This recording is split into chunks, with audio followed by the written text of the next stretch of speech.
Like this? Like this? Like this? Should I do it like this? So welcome to Local Spotlight, where we share interesting things with you, like how to stretch your face. Are you ready to expand your awareness and experience the wonder nestled within our local community? Welcome to the show, where we reach into the shadows to discover the unsung heroes among us and bring them into the local spotlight. I'm Zeno, and I'm sitting here with Lisa, and we're going to talk about entrepreneurship and some really cool life journey stuff for you. Great. I have a lot to learn. I can't wait to unpack your story. I really don't know the whole thing.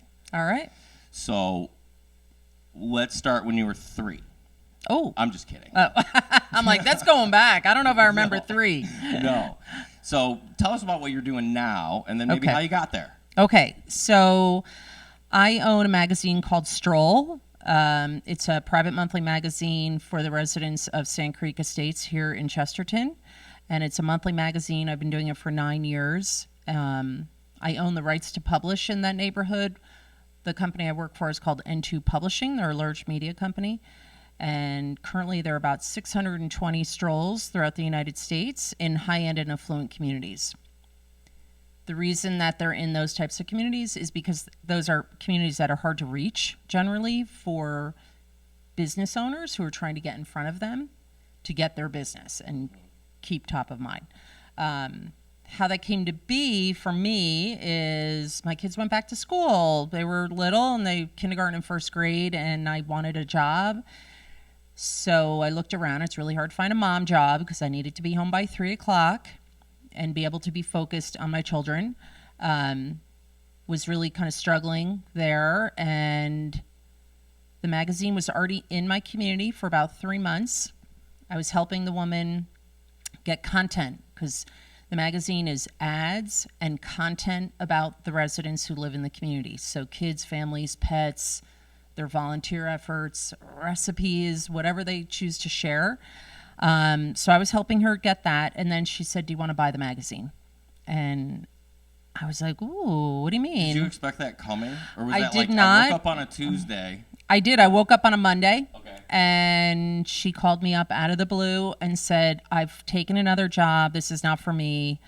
If you don't want to buy it, I'm just going to close the magazine." And I think the neighborhood really likes it. So I approached my husband. I said, "What do you think?" And he said, "Sure, if you can be home by 3, that'd be great." Right. And it really does provide me the flexibility I was looking for, being that I am the owner of the magazine. I set my own schedule.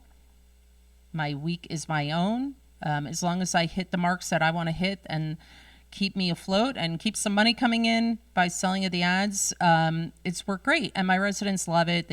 It's like Facebook and print. So who doesn't want to share a story in a safe area like a magazine where you're sharing with your friends that you're already good, you know they're okay to share with. And it's just been wonderful. It just kind of has taken on a life of its own. I met great businesses. I've met amazing business owners that I didn't even know existed in our area, and that I've been able to introduce to my residents. How do you choose content? I mean, you went from recipes to, how do you pick? I mean, is there a place in the magazine where you could submit story ideas? Like, how do you find the content? So the residents are free to share whatever they wish. Again, it's like Facebook and print. So whatever people are putting on Facebook, which is usually content about themselves, their kids, their families, their kids' awards, their athleticism, vacations they've gone on. The company itself has kind of a roadmap for someone to start. So they're like, these are the core 4 stories that we're looking for each month that kind of build the magazine. And then from there, people feel comfortable sharing, I had a new baby, or my daughter's getting married, or we went to this amazing concert and we have great photos. Recently, I had one of my residents, they traveled to Paris to go see Taylor Swift. They had amazing photos to share, so they were going to be in another issue. Mm-hmm. So my residents over time have kind of figured out like that they can contact me. Of course, I put it in the magazine. Please contact me if you have a unique or fun story you want to share. And they do. People are really comfortable sharing their stories, and they get very excited when I ask them to be on the cover like, oh, we're going to be on I'm the a cover of superstar. magazine. They're like, oh my gosh. Right.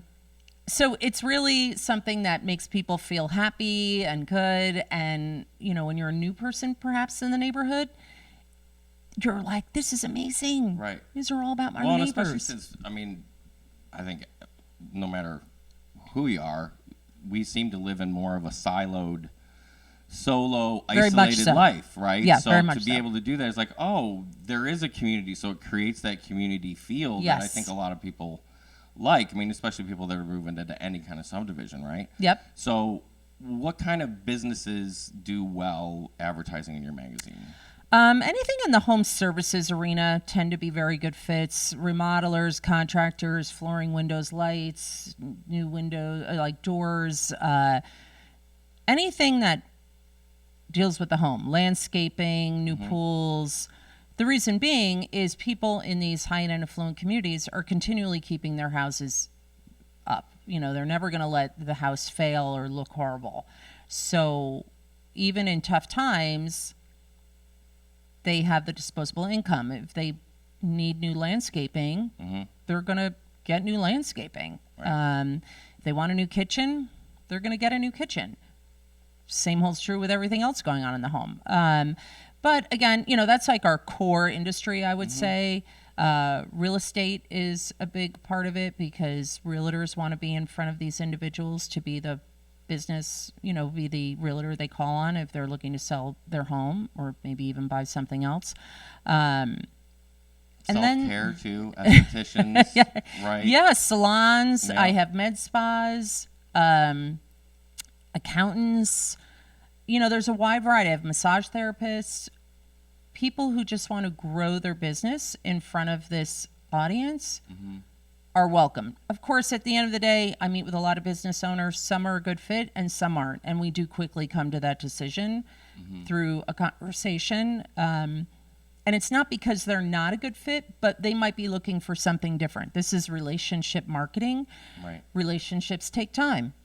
No one's going to open any magazine or No. pass any billboard and say, we have to buy a car right now. There's an ad. Right. It's over time. It's continually seeing an ad saying, you know what? I'm going to give them a chance. At least I'll be giving them the chance to give me an estimate. Right. So anyone who's looking for immediate results is probably not going to be a good fit. And through our conversation, we can quickly determine if that is the case. If they're Is there looking- much marketing though that is instant? I mean, I think it's rare. I think, And if it is instant, can you imagine what you could do in the long run? I mean, yeah, Right. and wouldn't they be amazing? You know, they'd be killing it, right? Some people in business, I have found, think that they should just be getting phone calls right off the bat because it's a one community magazine and they should see it and want to buy. You know, so I'm pretty transparent on my appointments, and I say that's not how it works here.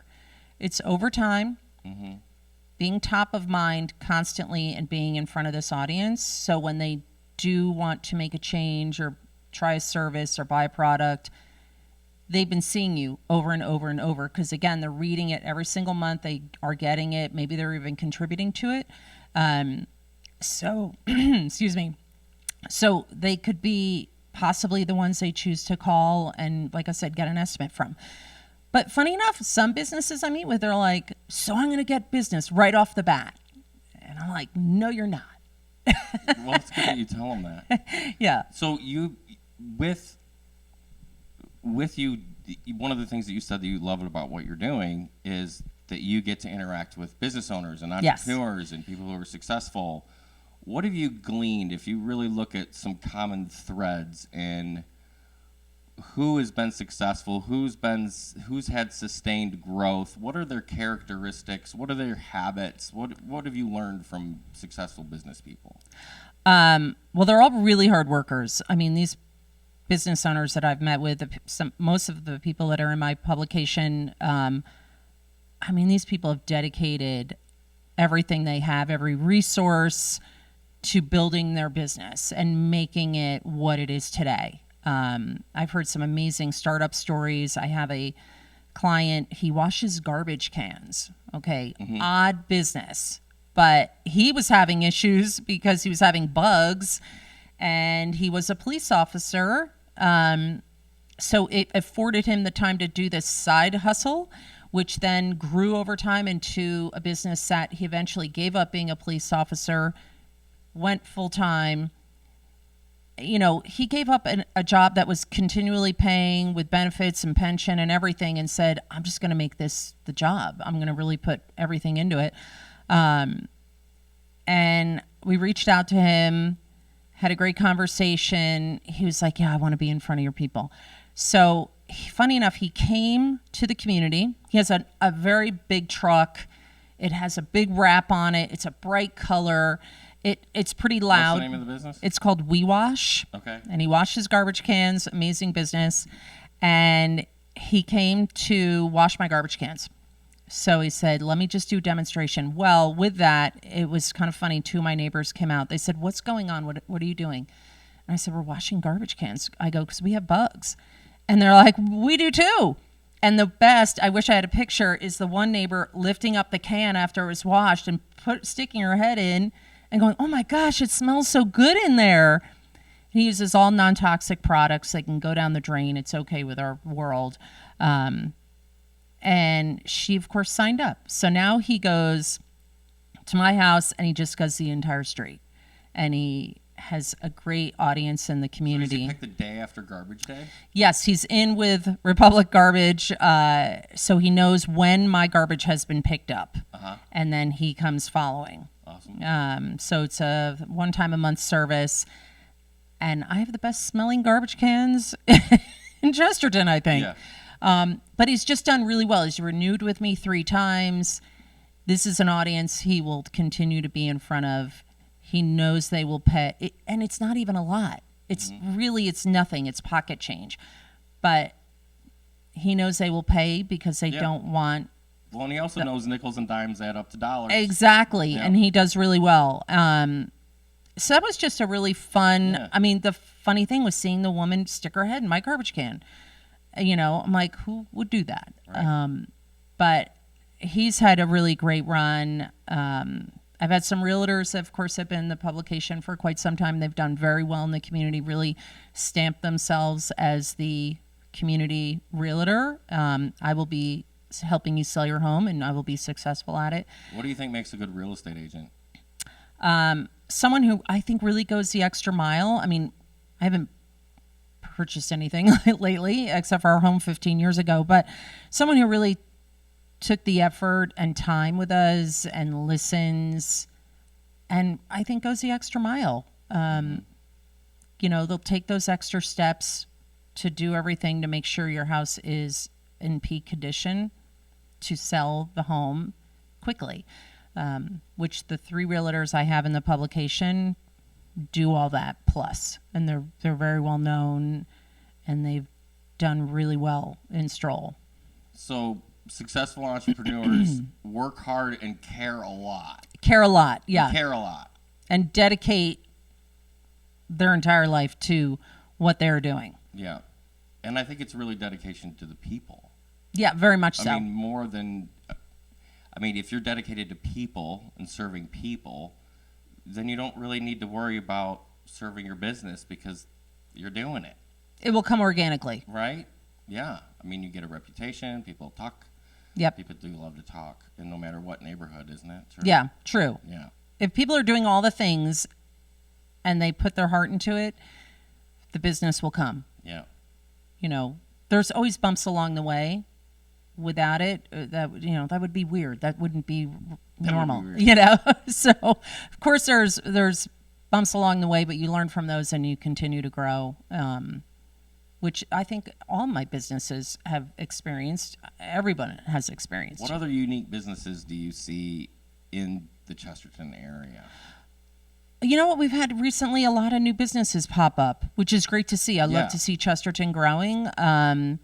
You know, obviously we have a lot of bars and distilleries and things like that, but people, you know, are going to them, so it's wonderful. It's filling spaces. Just even like the floral shop we have, the Trusty Records. I love that place. Yeah. I don't even own a record player, but I want to go buy one because I want to go buy records from them. Right, you should buy a record player from them too. I should buy a record player from them.